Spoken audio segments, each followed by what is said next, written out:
High সবাইকে, সবাই কেমন আছো?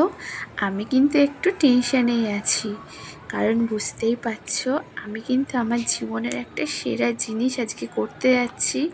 সেটা হচ্ছে প্রেগনেন্সি টেস্ট, আর সেটা তোমাদের সাথে কিন্তু শেয়ার করে নিচ্ছি।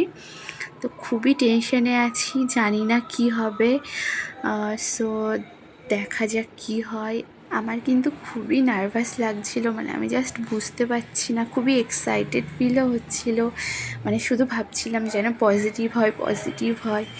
সো দেখতে থাকো, আমি খুবই খুবই খুবই নার্ভাস ছিলাম, আমি কি বলবো বুঝতে পারছি না। সো হ্যাঁ, একদম একদম একদম ইটস পজিটিভ। আমি মা হতে চলেছি, মানে ভাবলেই না কেমন লাগছে যে এই তো জাস্ট কদিন আগেই, মানে বিয়েও হয়নি, বিয়ে হয়ে গেল, এখন মেয়ে থেকে মা হব। জার্নিটা আশা করি খুবই এক্সাইটেড হবে। তো তোমাদের সাথে শেয়ার করছি, তোমরা সবাই